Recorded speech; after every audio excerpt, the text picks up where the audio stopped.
Welcome class 6 Sakina public school biology में हम class 6 में अपना चैप्टर नंबर 3 पढ़ रहे हैं। चैप्टर नंबर 3 में हम ह्यूमन डाइजेस्टिव सिस्टम के बारे में पढ़ रहे हैं। हमने एलिमेंट्री कैनाल के बारे में बात की थी। एलिमेंट्री कैनाल को मैं एक बार और दोहरा दूँ। हमारा जो डाइजेस्टिव सिस्टम है वो दो हिस्सों में डिवाइडेड है। पहला तो है एक ट्यूबुलर एलिमेंट्री कैनाल और दूसरा एक्सेसरी ग्लैंड्स। एलिमेंट्री कैनाल के बारे में पहले एक्सेसरी ग्लैंड्स के बारे में बता दूँ। 3 तरह की ग्लैंड्स इसमें शामिल हैं। बकल कैविटी में पाई जाने वाली सैलिवरी ग्लैंड और एब्डोमेन में पाई जाने वाली लिवर और पैंक्रियास।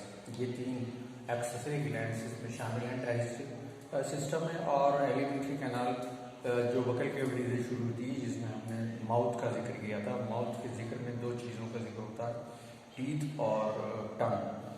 टीथ जो है वो काटने चबाने के काम में आता है ग़िज़ा को, खाने को, और टंग जो है इसको मिक्सअप करती है। और जो सलाइवा सैलिवरी ग्लैंड के जरिए क्रिएट होता है, पैदा होता है, सिक्रीट होता है। और सैलिवरी ग्लैंड में यहीं पर बकल कैविटी में डाइजेशन शुरू हो जाता है। बहरहाल अभी इसकी बात और ज़रा सा रुक के करेंगे। तो उसके बाद माउथ कैविटी जो है वो फेरिंग्स में एक स्पेस है बड़ा मुंह के अंदर, और उसके बाद एक ट्यूबुलर स्ट्रक्चर से जुड़ा हुआ है जिसको इसोफेगस या फूड पाइप कहते हैं। फूड पाइप अंदर जाकर एक बड़े बैग लाइक सैक में खुलता है जिसे स्टमक कहते हैं। स्टमक से फिर स्मॉल इंटेस्टाइन शुरू होती है। स्मॉल इंटेस्टाइन का पहला पार्ट जो स्टमक से जुड़कर ही यू शेप बनाता है, ड्यूडनम कहलाता है। ड्यूडनम के बाद एक लंबी ट्यूब है जो 4-5 मीटर लंबी होती है, जेजुनम कहलाती है। और लास्ट में इसके ज़रा सा फूला हुआ हिस्सा है जो इलियम कहलाता है, जो लार्ज इंटेस्टाइन से मिला होता है या लार्ज इंटेस्टाइन में होता है। उसके बाद लार्ज इंटेस्टाइन है। लार्ज इंटेस्टाइन में पहला हिस्सा है सीकम। उसके बाद ज़रा लंबी एक ट्यूब है, कोलन कहलाती है। इसमें कोलन के भी 3 हिस्से, असेंडिंग कोलन, ट्रांसवर्स कोलन और डिसेंडिंग कोलन। और उसके लास्ट में एक ज़रा और ज़्यादा डायमीटर की ट्यूब जुड़ी रहती है जिसको रेक्टम कहते हैं। रेक्टम एक ओपनिंग के जरिए, जिसको एनस कहते हैं, जिसके बाहर खुलता है। तो खाना बकल कैविटी से शुरू होकर फिर डाइजेस्ट होते हुए स्टमक में डाइजेशन का एक बड़ा काम हो जाता है। उसके बाद स्मॉल इंटेस्टाइन में डाइजेशन होता है। उसके बाद खाने का एब्जॉर्प्शन शुरू होता है। इसकी जो डाइजेस्टेड एंड प्रोडक्ट्स हैं वो एब्जॉर्ब कर लिए जाते हैं। पानी भी थोड़ा सा एब्जॉर्ब कर लिया जाता है। लेकिन जो वेस्ट प्रोडक्ट है वो आहिस्ता आहिस्ता चलकर, और ये चलना जो है वेस्ट का, ये एक मूवमेंट की वजह से होता है जिसको पेरिस्टाल्टिक मूवमेंट कहते हैं। आंतों में ये पेरिस्टाल्टिक मूवमेंट इसोफेगस से ही शुरू हो जाता है। और इसकी मदद, इस मूवमेंट की मदद से एक तो क्रशिंग होती है फूड की, दूसरा ये आगे बढ़ता रहता है। तो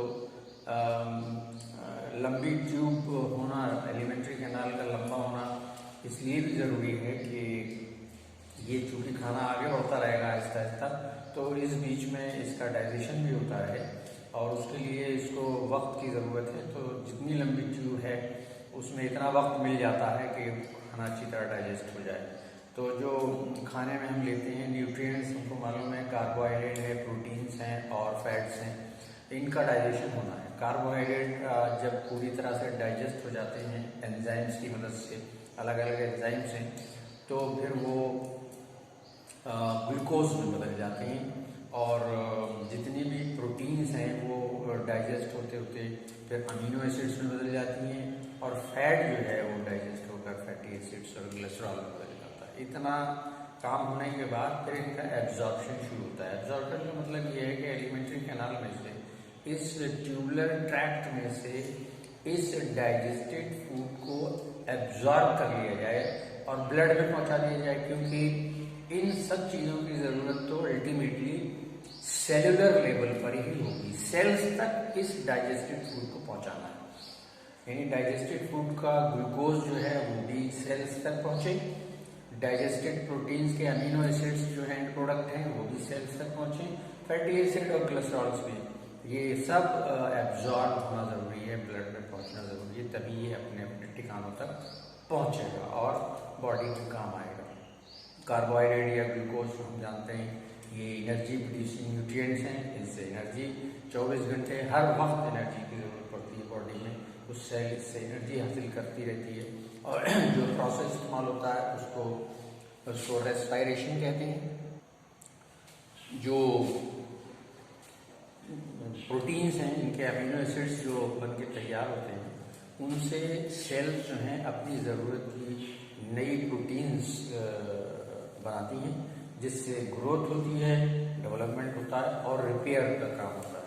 फैटी एसिड्स और कोलेस्ट्रॉल्स ये जमा कर लिए जाते हैं ये, और इनसे वक्त ज़रूरत, ये भी एनर्जी प्रोड्यूसिंग कंटेंट्स हैं, इनसे भी वक्त ज़रूरत एनर्जी हासिल की जाती है। नए टाइप का ग्लूकोज बनाते हैं, यानी फैट भी ग्लूकोज में तब्दील हो जाती है।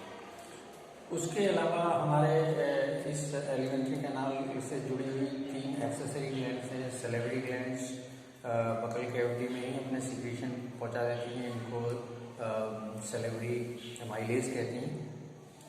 ये स्टार्चेस पे अपना रिएक्शन करती हैं और इनको मॉल्टोजेस में बदल देती है। मॉल्टोज शुगर जो है ज़रा ग्लूकोज से बड़ी शुगर्स हैं, तो अभी इनका डाइजेशन और होगा, लेकिन मिठास इसमें अलबत्ता होती है। तो इसमें इसके अलावा जो हमारी बॉडी में एक बहुत बड़ी ग्लैंड है, बॉडी की the largest gland of the body, वो है लिवर। लिवर बाइल सिक्रीट करता है, तो जितना भी बाइल सिक्रीट होता है बाइल डक्ट के जरिए यहाँ पर मौजूद गाल ब्लेडर में पहुँच जाता है। गाल ब्लेडर में ये जमा रहता है और इस बाइल का काम है फैट का इमल्सिफिकेशन, यानी फैट को डाइजेस्ट होने से पहले इमल्सिफाई करना जरूरी है, तो बाइल उसके साथ मिलता है। तो गाल ब्लेडर में जब ये आगे जमा हो गया तो यहाँ से फिर एलिमेंट्री कैनाल में जाने के लिए एक और डक्ट इससे निकलकर फिर ड्यूडेनम में आती है। हमने बताया था कि स्टमक के बाद स्मॉल इंटेस्टाइन शुरू होती है और स्मॉल इंटेस्टाइन का पहला हिस्सा ड्यूडेनम कहलाता है। जैसे स्टमक ये है तो यू शेप एक ट्यूब है जो ड्यूडेनम कहलाती है, तो बाइल डक्ट भी वहीं आगे खुलती है, कॉमन बाइल डक्ट। और एक तीसरी एक्सेसरी ग्लैंड है जिसको हम पैंक्रियास कहते हैं, पैंक्रियाटिक डक्ट भी यहीं होती है, यानी इनके सिक्रीशंस अल्टीमेटली ड्यूडेनम में आ जाते हैं, या दूसरे लफ्ज़ों में कहें स्मॉल इंटेस्टाइन में आ जाते हैं। तो जितना डाइजेशन, कुछ डाइजेशन तो बगल कैविटी में ही हो गया, उसके बाद फिर स्टमक में जितना डाइजेशन होता है, उसके बाद जितना डाइजेशन बचता है वो स्मॉल इंटेस्टाइन में जो पैंक्रियाटिक जूसेस हैं या जो इंटेस्टाइनल जूसेस हैं उनसे कंप्लीट होता है। तो स्टेप बाय स्टेप चीज़ों का डाइजेशन होता है। तो कार्बोहाइड्रेट्स का डाइजेशन तो बगल कैविटी में सैलिवरी एमाइलेज के जरिए होने लगता है। स्टार्चेस जो हैं बड़े कॉम्प्लेक्स कार्बोहाइड्रेट्स हैं, स्टार्च, तो स्टार्च का डाइजेशन बगल कैविटी में ही शुरू हो जाता है और ये स्टार्च जो है माल्टोज में बदल जाती है। लेकिन माल्टोज अभी फाइनल डाइजेशन नहीं है, माल्टोज को ग्लूकोज में बदलना होना। जितने भी कार्बोहाइड्रेट है, whether they are taken in the form of starch और एनी अदर न्यूट्रिएंट, लेकिन उनको ultimately they have to be converted into glucose, क्योंकि ग्लूकोज वो मॉलिक्यूल है जो एलिमेंट्री कैनाल की प्लाज्मा मेम्ब्रेन से गुजरकर ब्लड सर्कुलेशन में पहुंच सकता है, और कोई नहीं पहुंचेगा, ना माल्टोज पहुंचेगा, ना सुक्रोज पहुंचेगा, ना कोई और पहुंचे। तो ये माल्टोज भी नहीं जाएगा, लैक्टोज भी नहीं जाएगा, सुक्रोज भी नहीं जाएगा, ये सब ultimately they have to be converted into simplest molecules, और वो ज़्यादातर जो है वो ग्लूकोज हैं, और ग्लूकोजेस में जब ये बदल जाता है तब ये then it can be used by these cells, क्योंकि जब ही ब्लड इसको लेके जाएगा।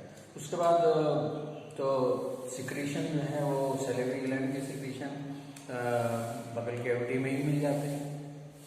उसके बाद जब स्टमक में पहुंचता है तो स्टमक में भी कुछ सिक्रीशन इसके साथ खाने के साथ जुड़ते हैं, तो इसमें जो जूसेस बनते हैं उनको मिला जुला के गैस्ट्रिक जूसेस कहा जाता है। गैस्ट्रिक जूसेस स्टमक में, और दो चीज़ें हैं, गैस्ट्रिक जूसेस एंजाइम्स हैं और एक बहुत हल्का हाइड्रोक्लोरिक एसिड भी तैयार होता है इसमें। हाइड्रोक्लोरिक एसिड जो है फूड के साथ आने वाले जितने भी खराब चीज़ें, जर्म्स वगैरह, उनको ख़त्म कर देता है, मार देता है। और जो एंजाइम्स हैं उनकी एक्टिविटी के लिए ये इसकी मौजूदगी ज़रूरी है एसिड की। तो आप लोगों ने सुना होगा कि एसिडिटी हुई, अगर बहुत ज़्यादा एसिड बन जाए तो इसका एहसास फिर उस ऑर्गेनिज्म को होने लगता है, तो फिर वो एसिडिटी को कम करने के लिए दवाएं खाता है। तो मैं यहाँ एक बात बताऊँ कि ये एसिडिटी, एसिड का होना ज़रूरी है, लेकिन एसिडिटी जो है वो तकलीफ़देह है।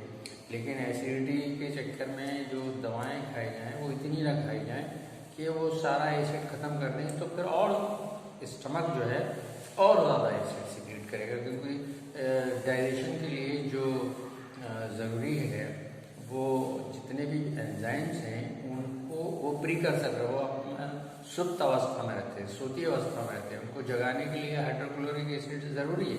बहुत हल्का 0.02% का हाइड्रोक्लोरिक या 0.03% का हाइड्रोक्लोरिक एसिड स्टमक की गैस्ट्रिक ग्लैंड से बनाया जाता है, तो ये ज़रूरी है।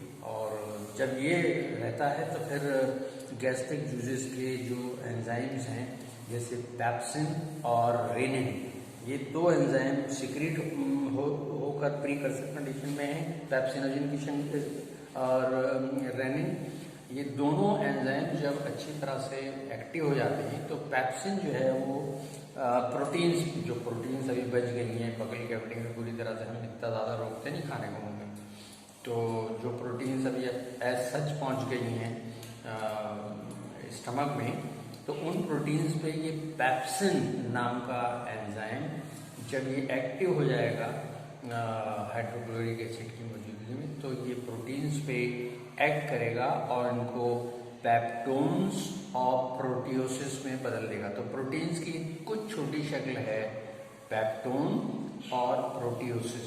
और रेनिन जो है ये बहुत मशहूर एंजाइम है, ये मिल्क की जो प्रोटीन है जिसको केसीन कहते हैं, ये उस पर एक्ट करता है और उसको कर्ड में बदल देता है, यानी उसको दही में बदल देता है, क्योंकि दूध जो है वो एज सच किसी काम में नहीं आएगा जब तक कि वो कर्ड में ना बदला जाए, जरा उसकी हल्की फॉर्म है दही जो है। चलिए इसके बाद